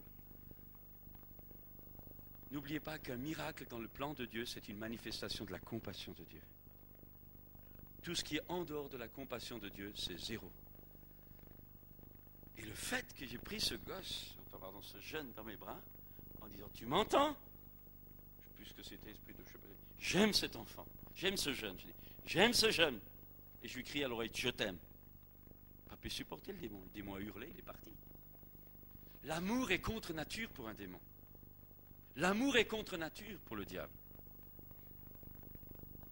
Il faut absolument réaliser que lorsque tu découvres cet amour surnaturel de Dieu, non seulement il t'est communiqué, mais tu commences à l'émaner, et autour de toi, alors beaucoup de choses vont changer. Alors, j'aimerais maintenant aller un petit peu plus loin. Donc, nous devons développer, je dirais encore l'ouïe. Développer l'ouïe, il y a une capacité interne d'entendre la voix de Dieu. Il y a la voix de votre esprit, je ne passe pas le sujet, mais je le dis en passant. Il y a la capacité également de goûter la bonté de Dieu. Il y a l'odorat physique. Sentez combien le Seigneur... Je vais vous donner un exemple purement humain. Vous savez, quand vous êtes parfois... il y a des gens qui veulent vous raconter des bobards dans des histoires. Vous dites des fois, cette affaire sent mauvais. Vous voyez, ce n'est pas votre odorat physique qui va, c'est votre sens spirituel qui vous le dit. Cette affaire sent louche. Ça sent mauvais. Voilà, un type du sens spirituel. Et bien dans les choses de Dieu, vous avez... Voyez, sentez combien le Seigneur est bon. Oh, j'aimerais vous dire, ce soir, il faut que nous développions notre odorat spirituel. Tout à l'heure, nous avons eu, je vais me racheter, sinon il ne va pas me donner à manger. Hein. Mais tout à l'heure, nous avons eu un bon moment de louange. Hein. Mais est-ce que vous avez senti? J'ai dit pas, est-ce que vous avez cru? Je dis, est-ce que vous avez senti, est-ce que vous avez goûté au bon moment qu'on a passé? On va plus se faire du plaisir, hein, en dansant, en chantant. Est-ce que vous avez goûté au travers de ces choses-là, spirituellement, à la bonté du Seigneur? C'est ça le sens spirituel. Et il faut le développer. Ça se développe comme tous les autres. L'ouïe, la vue, le goûter, l'odorat, etc. Je n'insiste pas. Alors, en un mot, il nous faut connaître et vivre l'amour du Père. Dans Luc 10, 22, Jésus dira, personne ne connaît le Père si ce n'est le Fils et celui à qui le Fils veut le révéler. Et je veux vous dire que Jésus veut nous révéler le Père. Quand vous vous convertissez, vous savez comment ça s'est passé pour moi? Quand je me suis converti, J'ai expérimenté la puissance de la divinité. Dieu a brisé certaines chaînes à ma conversion. Ce n'était pas tout fini, mais à ma conversion, un voile s'est cassé, je me suis converti sur une prophétie et j'ai su, la vie divine m'est rentrée, j'étais sauvé, ça je le sais. Mais au travers des combats, des luttes, de délivrance à cause de la vie passée de ma famille, tout ça, eh bien j'ai appris la délivrance. Mais je ne connaissais rien. Eh bien Dieu m'a conduit littéralement à réaliser que c'était dans le Fils que Dieu me donnait tout. Et je me rappelle dans une réunion de prière de quartier, alors qu'un soir complètement cassé, en train de perdre la santé, je priais Dieu, je demandais, Seigneur, aide-moi. Je m'adressais à Dieu. Tout à coup, il y a une prophétie dans cette réunion de prière. Et il a dit, mais mon enfant, je t'ai tout donné dans mon Fils, viens mon Fils. Et c'est là que j'ai commencé à étudier dans la Bible la personnalité de Jésus, le caractère de Jésus, ce que Jésus m'avait acquis à la croix, ce que le sang de Jésus représentait, ce que les meurtrissures de Jésus représentaient, le caractère de Jésus, la vie de Jésus, tout ce que, en un mot, j'avais en lui, et ma Bible et la vôtre vous dit aussi que nous avons tout pleinement en lui. Et c'est ainsi que Dieu m'a amené à son Fils, m'a révélé son Fils, m'a révélé la filiation de son Fils, m'a révélé également la médiation de son Fils, la personne de Jésus. Et c'est en lui que j'ai trouvé la clé. Mais ensuite, au travers de cette union avec lui, à un moment donné, dans ce combat de croissance, à un moment donné, le Fils m'a révélé, non plus Dieu, je le connaissais, mais le Père. Et ce soir, je vous pose la question, connaissez-vous Dieu? Sinon, il faut donner votre vie à Jésus, qui est le chemin, la vérité, la vie. Mais ensuite, Dieu va vous diriger. Donc après avoir conduit son Fils, le Fils veut également vous révéler la paternité de Dieu. Le cœur, non pas le cœur de Dieu en tant que Dieu puissant, mais le cœur de Dieu en tant que Père, le cœur de Père de Dieu. Et ça, c'est une révélation. Jésus veut nous révéler le Père. Dans Marc 1,9, au baptême, vous savez, au baptême, quand Jésus a été baptisé, au moment où il est sorti de l'eau, le ciel s'est ouvert et l'Esprit de Dieu, semblable à une colombe, est descendu sur lui. Et la voix de Dieu s'est fait entendre, qui lui a dit, « Tu es mon Fils, mon bien-aimé, en toi j'ai mis toute mon affection. » Et ça, c'est extrêmement important que vous compreniez ça. C'est, tu es mon Fils bien-aimé, filio, c'est le verbe filio, c'est le verbe, l'amour affectif. Au moment où Jésus sort de l'eau, le Père, maintenant, Dieu se révèle à Jésus en tant que Père. Tu es mon Fils. Dieu pose ses mains paternelles sur son Fils au travers de cette baptême de l'Esprit que Jésus expérimente en tant que Fils de l'homme. Dieu pose ses mains sur Jésus à sa sortie de l'eau et la voix de Dieu se fait entendre. Tu es mon Fils, en toi j'ai mis toute mon affection. C'est l'amour filial de Dieu, c'est l'amour affectif de Dieu, c'est l'amour paternel de Dieu qui se pose sur Jésus. C'est les mains paternelles de Dieu qui se posent sur Jésus. Et Jésus va être imprégné de cette vision. Jésus va être imprégné de cette révélation. Il sait maintenant que Dieu est aussi son Père. Il sait qu'il est le Fils bien-aimé du Père. Il le sait. Cette vision ne va plus le lâcher. Et pendant tout son ministère terrestre, c'est à cause de cette vision qu'il va aller jusqu'à la croix. Rien ne sera trop dur pour lui parce qu'il a été saisi par la révélation de l'amour de son Père pour lui. Il se sait aimé.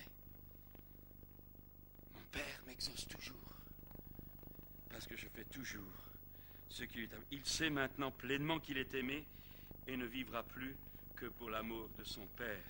Le Père a posé ses mains sur lui au moment du baptême. Et vous savez, dans Jean 16, 26, Jésus dira encore cette chose extraordinaire. Il dit, le Père lui-même vous aime. Vous comprenez ça? Et le mot aime, c'est philéo. Le Père lui-même vous aime, dit Jésus, parce que vous m'avez aimé philéo. Ça veut dire ce soir, mon frère, ma soeur, que le Père lui-même t'aime, parce que tu as aimé Jésus. Mais le Père veut te révéler, pas seulement il ne faut pas que tu le saches, seulement il faut que tu en reçoives la révélation vivante pour que cet amour te soit communiqué. Pour que ce soit communiqué, pour que l'amour vivant de Dieu, du Père, te soit communiqué ce soir et te guérisse de bien des blessures.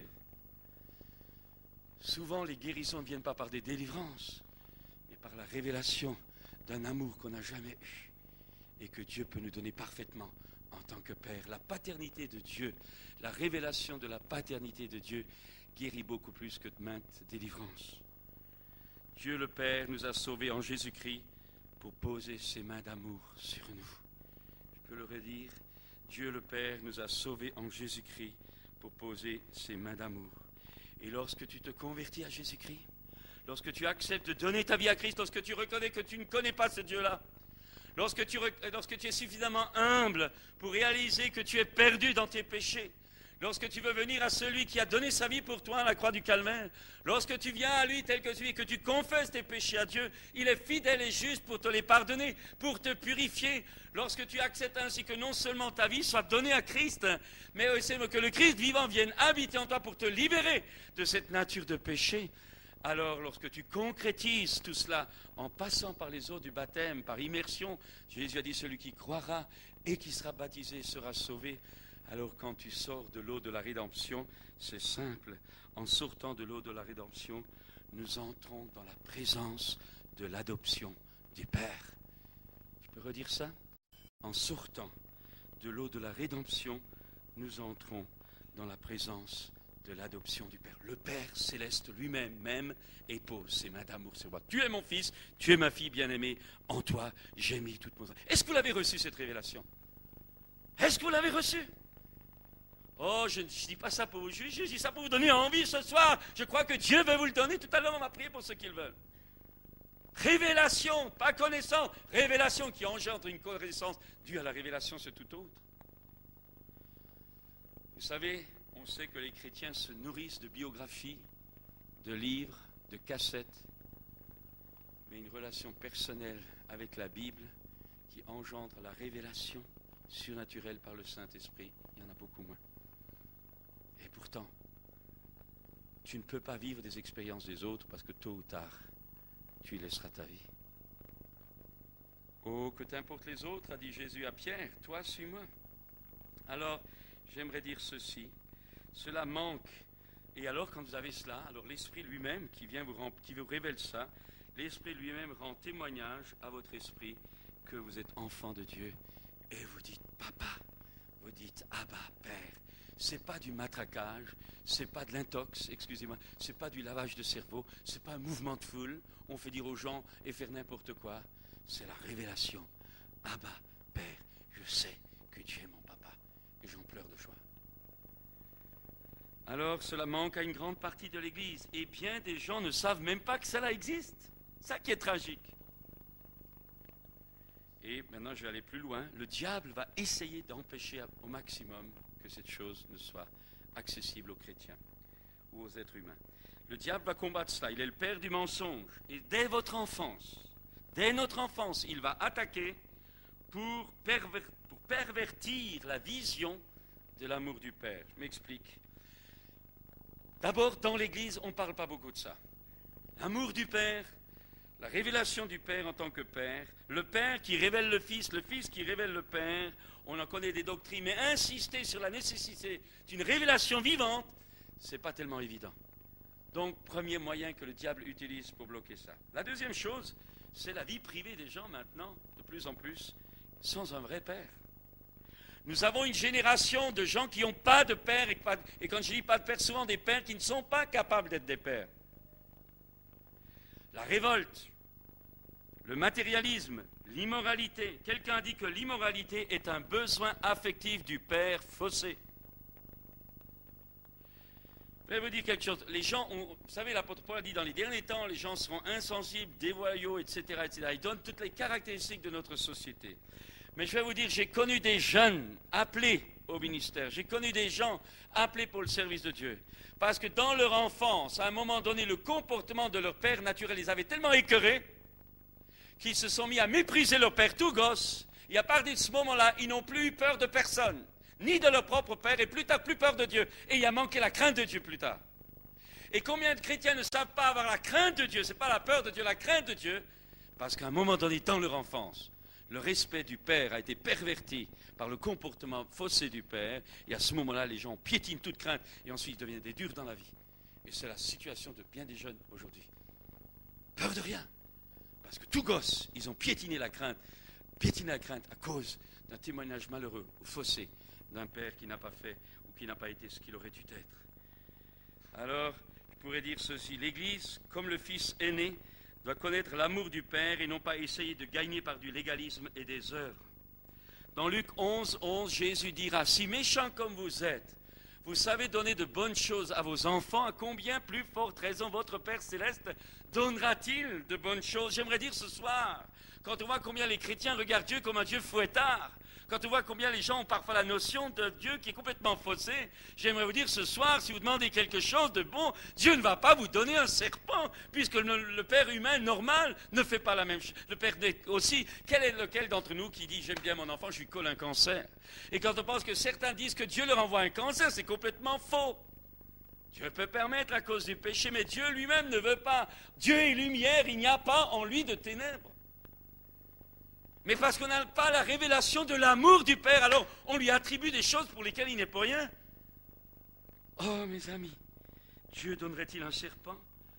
Écoutez bien cela, notre façon de voir notre Père humain va nous permettre de voir un aspect vrai ou un aspect faux de notre Père céleste. Allez plus loin. Le Père représente le Père céleste. C'est la première image qu'un enfant a de Dieu, c'est son propre Père, pas sa mère, son Père. Il y a 3 fautes fréquentes qu'on voit chez des pères et qui ont des conséquences incalculables dans la vie de leurs enfants.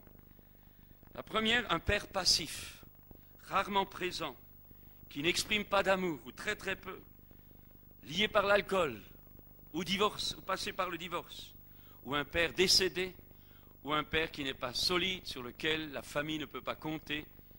Eh bien, à ce moment-là, qu'il s'en rende compte ou non, à ce moment-là, l'enfant, en grandissant, a la notion d'un Père céleste distant, silencieux, déiste, déisme sans personnalité. Et à ce moment-là, pour lui, ce Dieu-là, il y met une croix. Un deuxième aspect d'un Père qui est négatif, c'est le Père qui châtie sans discernement, qui donne de la douleur, les abus sexuels ou physiques, Père qui rentre, tac, tac, tac, tac, fichez-moi la paix, etc. Sans parler des nombreux abus sexuels maintenant qu'on voit dans notre société d'une façon incroyable. Je crois qu'il y a à peu près, officiellement c'est 15 à 20, mais je crois qu'il y a beaucoup plus d'inceste maintenant, recensé en France. Eh bien, le résultat, un Père céleste sévère, punitif, incapable d'aimer, engendrant la culpabilité, alors que la révélation du vrai Père céleste donne l'amour, car l'amour parfait bannit la crainte. Le troisième Père, c'est encore autre chose, un Père qui a besoin de réussite, qui donne des récompenses s'il y a la réussite de l'enfant, un Père qui présente constamment la carotte devant l'enfant. Si tu as réussi, je te donne ça, je te paye ça, si. C'est très répandu dans notre culture à succès. Résultat, un Père céleste qui exige un comportement religieux, on ne prie pas assez, on ne lit pas assez la Bible, on ne travaille pas assez pour lui, on ne donne pas assez d'argent pour lui. Mais j'aimerais crier ce soir que si tu as cette notion-là de Dieu, elle est fausse, parce que les bénédictions de Dieu ne s'achètent pas par les œuvres, c'est la grâce, c'est l'amour qui te les donne. À ta foi, crois à l'amour de Dieu et tu verras ces choses-là. Mais si tu as l'aspect d'un Dieu pour qui tu ne travailles jamais assez, cherche la cause dans ton enfance. La bénédiction vient par la foi dans la grâce et non dans les œuvres. Alors comment revenir à l'amour du Père, ou comment le recevoir, ou comment franchir peut-être les barrières que vous sentez en vous ce soir, parce qu'il faut que les révélations viennent. Alors vous avez l'histoire du fils prodigue dans Luc 15.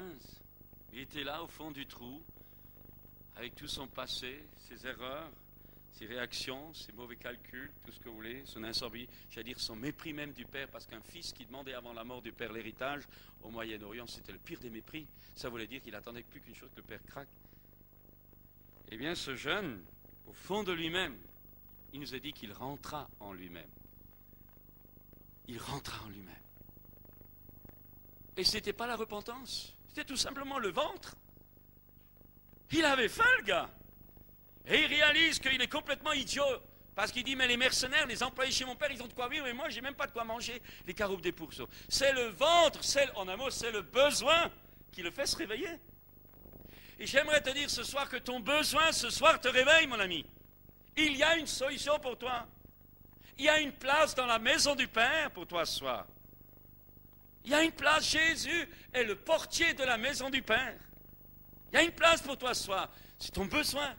Ton premier moyen, c'est le besoin que tu as au fond de toi. l'aide dont tu as besoin dans ta vie, dans un domaine de ta vie. C'est là que Dieu t'attend. C'est là que ton Père Céleste peut répondre. Il est bon. Il n'attend pas des sous, il attend ton cœur. Mon fils, ma fille, dit Dieu, donne-moi ton cœur. C'est important. C'est important. Alors, il rentre en lui-même. Il se lève et il va vers son Père.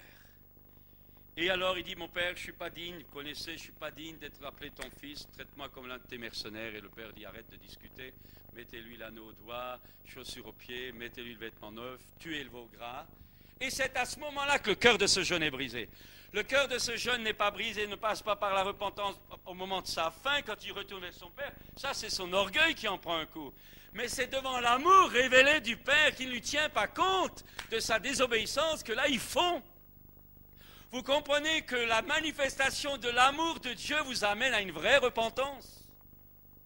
Ce n'est pas les règlements, ce n'est pas en matraquant que vous amenez quelqu'un réellement à la repentance, vous l'amenez à la crainte, là. Mais l'amour déversé, l'amour communiqué, l'amour révélé, vous communique la repentance parce que vous avez honte devant tant d'amour. C'est la repentance par la grâce et non pas par la loi. Mes amis, ce soir, vous êtes repentis comment? Par la loi? Vous êtes un de ces chrétiens bazooka qui coupent la tête à tout le monde? Vous avez goûté combien le Seigneur est bon. Et est-ce que vous répandez autour de vous la bonté du Seigneur? Parce que vous-même, vous l'avez expérimenté. Vous savez, on voit des chrétiens terriblement durs. Puis, schlac. Puis le jour où ça les touche, alors là, ils hurlent. Mais je vais vous dire ce soir, notre Dieu n'est pas un Dieu fouettard, c'est le Dieu de la grâce. Et c'est extrêmement important. Alors ce soir, voulez-vous, je dirais votre besoin est le meilleur argument devant Dieu. Votre besoin ce soir, celui qui est le vôtre, qui n'est pas celui de votre voisin, le vôtre, ou vos besoins si vous en avez plusieurs, ce sont les meilleurs arguments pour attirer l'amour du Père vers vous. Parce que le Père lui-même vous aime. Alors, est-ce que vous le désirez? Moi, j'essaie simplement de vous convaincre, mais c'est vous qui devez faire le pas, je ne peux rien pour vous, à part cela. Mais j'aimerais dire ceci, pour que vous puissiez expérimenter cela, cette révélation ce soir, vous avez peut-être besoin de vous repentir. Vous avez peut-être besoin de reconnaître, là, devant cet amour qui veut se déverser en vous, que non seulement vous ne le méritez pas, mais vous avez peut-être quelque chose à régler. Ce jeune a dû dire à son père, Père, j'ai péché. Est-ce que vous êtes suffisamment simple, permettez-moi de vous dire, est-ce que vous êtes suffisamment humble pour dire, Seigneur, c'est vrai, je ne connais pas ça. C'est vrai que j'étais un pécheur. C'est vrai que le bien que j'aurais dû faire, je n'ai pas fait. C'est vrai que le mal que j'ai fait, je n'aurais pas dû le faire. Ne fuyez pas, soyez vrai avec vous-même. Vous savez, quelqu'un dit, si tu es faux avec toi-même, tu hériteras le mensonge. Soyez vrai, ayez le courage de vous regarder en face, rentrez en vous-même, dites, c'est vrai, c'est vrai. Vous savez que ce que Dieu a marqué sur sa carte de visite, on peut tout me dire. Vous pouvez tout dire à Dieu parce qu'il vous fait grâce. Si nous confessons nos péchés, il est fidèle et juste pour nous les pardonner et nous purifier de tout. Alors viens ce soir. Viens tel que tu es. Cherche pas à cacher, cherche pas à maquiller. Viens, sois vrai. Et dis, je viens vers toi. J'ai péché, mais j'ai besoin de toi. Jouez pas les spirituels. Dites, moi j'ai donné ça, moi j'ai fait ça pour toi. Non, faites comme le Fils. J'ai péché, j'ai besoin de manger. J'ai faim. J'ai faim de ta présence, j'ai faim de ta guérison, j'ai faim de ton intervention. Seigneur, j'en peux plus, j'ai faim. Alors on va vous tuer le veau gras ce soir. Besoin peut-être de te repentir ou de régler tes affaires. Peut-être faut-il régler quelque chose que Dieu vous montre ce soir. Une réconciliation, un pardon à accorder ou un pardon à demander ou une réparation, quelque chose à restituer. Alors ça, j'aimerais le dire en passant. Vous savez, si pendant que je vous fais lever les yeux dans la prière, je vous fauche un billet de 100 francs dans votre porte-monnaie et qu'à la sortie, je suis convaincu de péché, que je vous dis, écoutez mon frère, ma soeur, je vous ai volé tout à l'heure, veuillez me pardonner comme vous êtes un super chrétien. Ici, vous allez me pardonner, mais vous dites, mais rends-moi mes 100 francs. Hein. Et si tu as volé, il faut que tu apprennes à restituer. Arrête de jouer les gars qui disent que Dieu t'a pardonné. Dieu te pardonne, mais pour que son pardon puisse te libérer, il faut que tu restitues quand c'est possible. La restitution, la réparation sont des choses élémentaires dans la Bible. Et combien de chrétiens traînent des problèmes, ils confessent, mais ils ne réparent jamais. Parce que la réparation est aussi une forme de libération. Alors, est-ce que vous avez réparé là où vous avez pu? Est-ce que pendant que je parle, vous réalisez que vous avez quelque chose à rendre, quelque chose à pardonner, quelque chose à réparer, une demande de pardon à faire, ou peut-être accorder le pardon à quelqu'un? restituer peut-être quelque chose à quelqu'un. Je me rappelle ce jeune qui avait fait la route du Nord, il allait en villégiature sur la côte d'Azur en faisant du stop, et chaque fois qu'une voiture le déposait, il visitait une villa isolée, et finalement il avait fait tout un stock, puis il a volé une voiture, il a tout emmagasiné dedans, des sonos, vidéos, tout ça, et puis il a fait une halte à Grenoble, je ne sais plus trop comment il est arrivé à l'église, il s'est converti, et puis il avait un studio plein de matériel volé. Alors quand ils ont entendu prêcher ce gars, il est venu, il m'a dit, comment je fais? Comment je fais? Ben, je dis, alors allez à la police, il se faisait embarquer, etc. Je dis, écoute, je pars en éclaireur, je vais aller voir la police pour toi d'abord. Et avec mon matériel, tout son matériel dans la voiture, je me rends à la gendarmerie. Heureusement qu'elle était fermée, parce que je crois que s'ils m'avaient attrapé, ils auraient pu penser que c'était moi qui faisais du recel. Et je suis arrivé ensuite au commissariat, j'ai laissé ça, et alors l'inspecteur de police m'a écouté, il m'a dit, il faut que ce jeune vienne, parce qu'aussi longtemps qu'il n'accepte pas de se présenter, même si les objets sont récupérés, il sera poursuivi. Tandis que s'il vient, on va faire un truc, et je m'arrangerai dans la déclaration pour que ça passe, et que le procureur laisse passer. Mais il sera exempt officiellement, et non pas... Et je suis revenu, j'ai dit, écoute, l'inspecteur m'a conseillé que tu viennes, est-ce que tu as le courage d'y aller? Il me dit, ouais. Il est allé là-bas, il a tout déballé, toute sa vie. L'inspecteur ami, qui était conduit par un pasteur, qui s'était repenti, il a été condamné, je crois, au truc fonds symbolique, je ne sais pas trop quoi, il avait restitué le matériel, tout était arrangé. Libéré par rapport à la loi, libéré par rapport aux hommes, et également libéré par rapport à Dieu. Ce soir, je te pose la question. C'est facile de chanter des cantiques. C'est facile de gratter la guitare. C'est facile, boum, boum, boum, boum. C'est facile. Je regardais les jeunes sœurs. C'était à l'africaine, je me sentais en Afrique. Hein. Alors j'ai rigolé parce qu'ils avaient tous le même rythme. Hein. Alors il y en a une qui faisait comme ça. Hein. C'est typiquement l'Afrique. Ça me faisait plaisir. Sympa. On a goûté à la bonté du Seigneur. Mais est-ce que tu as réparé là où tu dois réparer? Est-ce que tu as restitué là où tu dois restituer? Est-ce que tu as demandé pardon là où tu dois demander pardon? Est-ce que tu acceptes de donner le pardon là où on t'a fait du mal? Le reste, excusez-moi, c'est de la religion. Dur. Alors, il y a des choses que vous ne pouvez plus réparer, alors laissez ça à Dieu. Mais là où vous pouvez, il faut le faire. Alors, j'aimerais dire ceci. Besoin peut-être de te repentir. Vous savez, il y a peut-être de la rébellion, de l'amertume, de l'immoralité, de la religiosité. Peut-être, je vais aller très loin encore, peut-être devez-vous pardonner à votre propre père humain. Ou peut-être devez-vous demander pardon à votre père humain ou à votre mère. Vous savez, j'ai vu des gens qui évangélisaient à droite à gauche, mais quand ils rentraient à la maison, les pauvres parents, ils en prenaient plein les gencives. Et ma Bible à moi dit, honore ton père et ta mère afin que tu prolonges tes jours. Et tu peux venir faire 36 impositions des mains. Si tu manques de respect à ton père, à un moment donné, tu payeras. Parce que ton péché te retrouvera.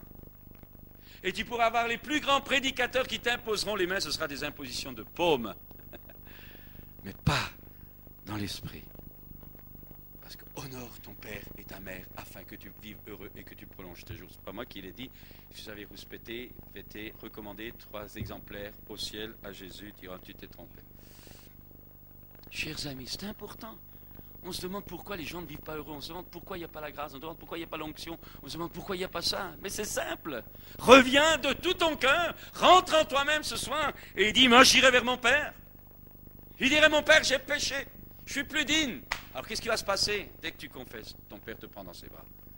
Et c'est bon, vous savez, quand on est aimé, quand on se sent aimé. Alors, une repentance motivée par l'amour, car à ce moment-là, je crois que mon Père m'aime.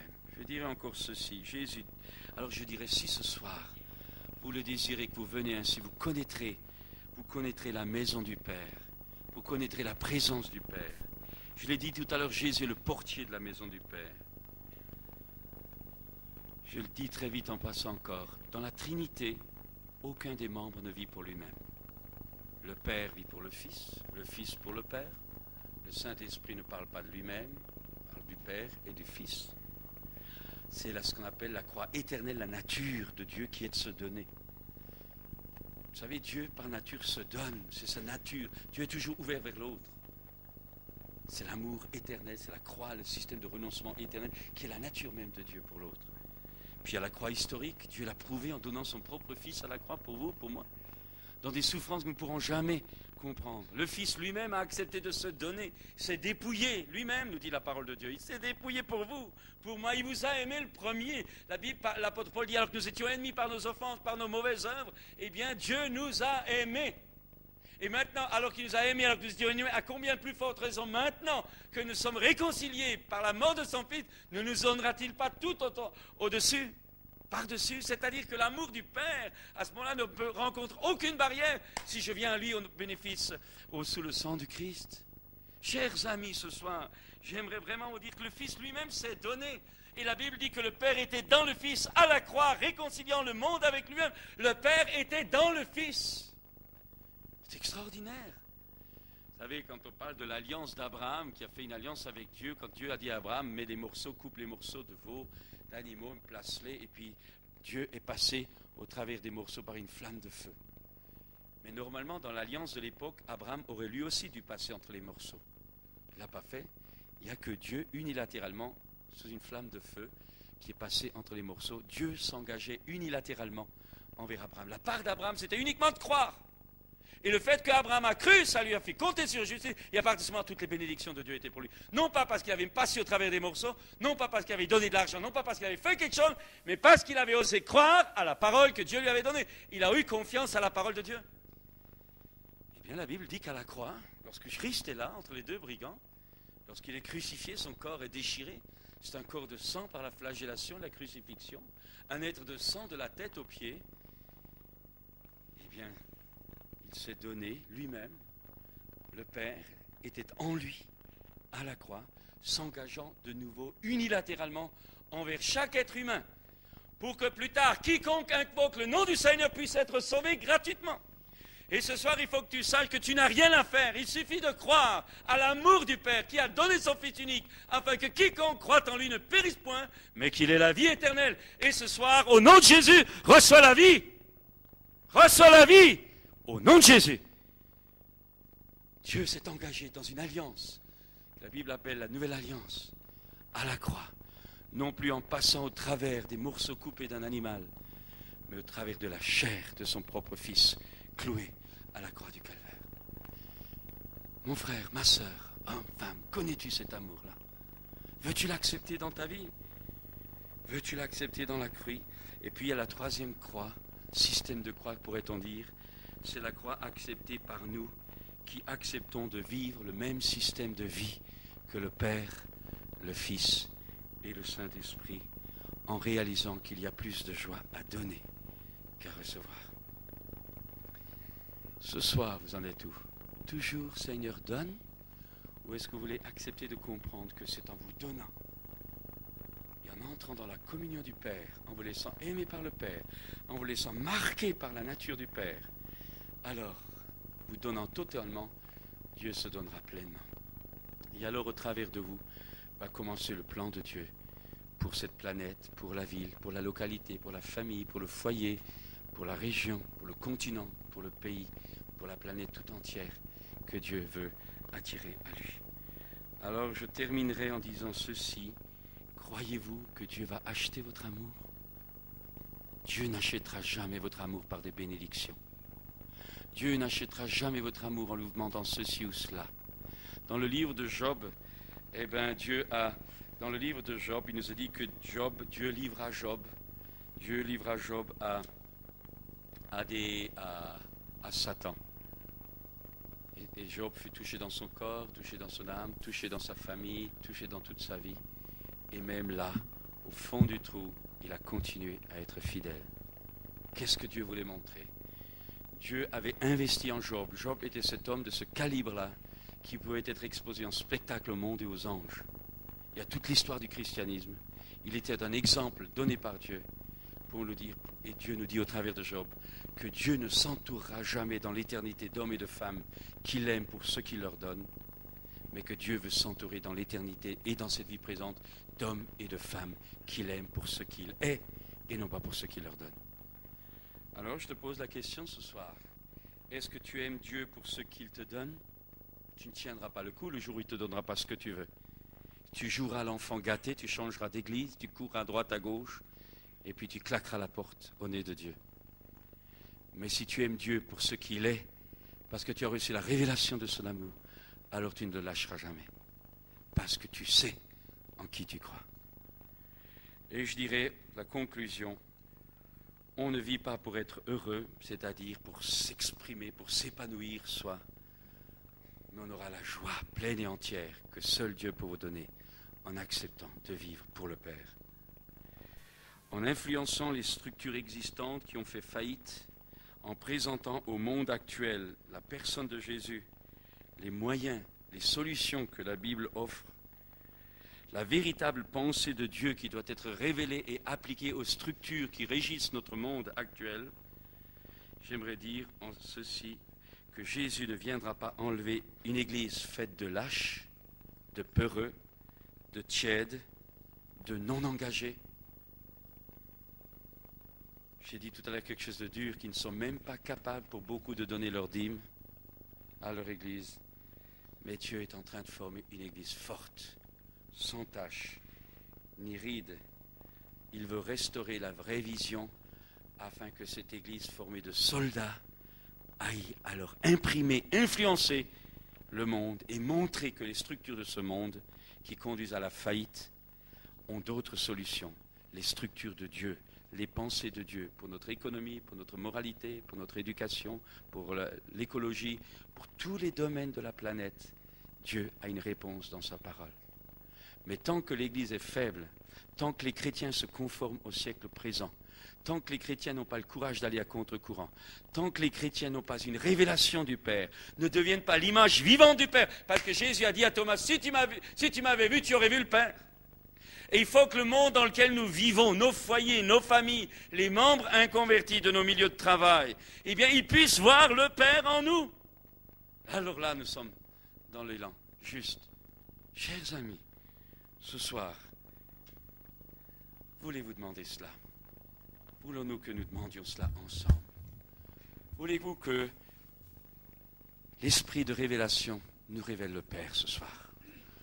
Voulons-nous demander à Jésus, il a dit, personne ne connaît le Père si ce n'est le Fils et celui à qui le Fils veut le révéler.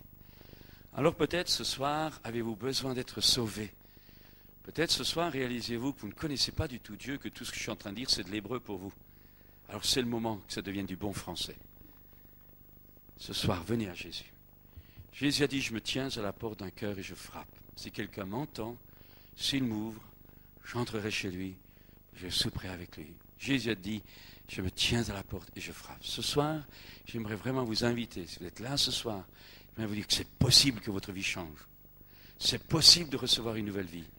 C'est possible d'être changé. C'est possible d'être recréé. C'est possible de recevoir la nature même de Dieu. C'est possible de devenir un enfant de Dieu. Et puis deuxième point, venez avec vos besoins ce soir. Venez avec vos fardeaux. Venez avec ceux que les hommes ne peuvent pas régler. Ceux que vous n'avez pas pu régler jusqu'à ce jour. Vos blessures. Vous savez, pendant que je parle, Dieu me montre, il y a ici des couples là qui sont en difficulté. Vous êtes là, madame, ce soir. Il y a un homme aussi qui est là. Il y a une femme, il y a un homme, vous n'êtes pas ensemble. Vous êtes dans une situation conjugale difficile. Vous le savez. Votre conjoint, là, parle de partir. Il y en a un des deux, il est d'ailleurs parti. Vous êtes là, vous avez un cœur qui saigne. Vous êtes là. Votre besoin même attire l'amour du Père. Ce soir, venez au Père. Ce soir, venez au Père. J'ai parlé tout à l'heure de pères défaillants. Il y a parmi nous des jeunes. Jeune fille, tu t'es reconnue dans ce que j'ai dit tout à l'heure. Tu t'es reconnu tout à l'heure quand j'ai parlé de cette absence, quand j'ai parlé de ce père. Et j'ai survolé rapidement le mot alcool, mais je te le rappelle ce soir. Tu sais ce que je veux dire là. Tu es blessé, tu es triste au fond de toi. Tu as des difficultés. Tu cherches aussi l'amour. Auprès de garçons, tu ne trouveras jamais, tu seras toujours déçu. Ils ne peuvent rien pour toi. Ce que tu as besoin, c'est l'amour du Père. Alors, est-ce que tu veux venir tout à l'heure? Je respecte ta personnalité. Tout à l'heure, quand on va appeler, tu pourras venir incognito, mais tu viens. Tu pourras peut-être demander au serviteur de Dieu qui va t'imposer les mains. Tu pourras lui dire, je voudrais qu'on prie pour ça. Mais ne laisse pas passer ce soir. Viens avec ton besoin. viens avec ton besoin ce soir. Jeune fille, viens avec ton besoin ce soir. Viens avec ton besoin. Il y a ici quelqu'un encore. C'est tout autre chose. Je crois que vous avez perdu un enfant. Et ça, je crois que depuis ce moment-là, vous êtes marqué. Vous n'arrivez pas à vous en sortir. Ce soir, venez. Venez. Venez ce soir. Venez goûter à l'amour du Père. Le Père vous comprend. Jésus a dit, le Père lui-même vous aime. Parce que vous m'avez aimé. Oh, puis-je vous demander un instant d'incliner la tête. Nous allons à un moment, nous laissons l'esprit prophétique venir. Pour les frères qui sont agréés pour ça, là, ou sœurs, sentez-vous libres de venir, puisque ce n'est pas trop grand, vous pouvez vous lever, apporter une parole pour quelqu'un. Toujours, laissons l'Esprit de Dieu. Nous restons là, allons fermer les yeux. Esprit de Dieu, je te prie maintenant de parler, d'agir encore. Viens maintenant. Maintenant. Maintenant. Ô Esprit de Dieu, Père Céleste, répands ton Esprit maintenant. Oh, illumine les yeux des cœurs, ouvre les yeux de chacun, ouvre les yeux de chacune. Oh.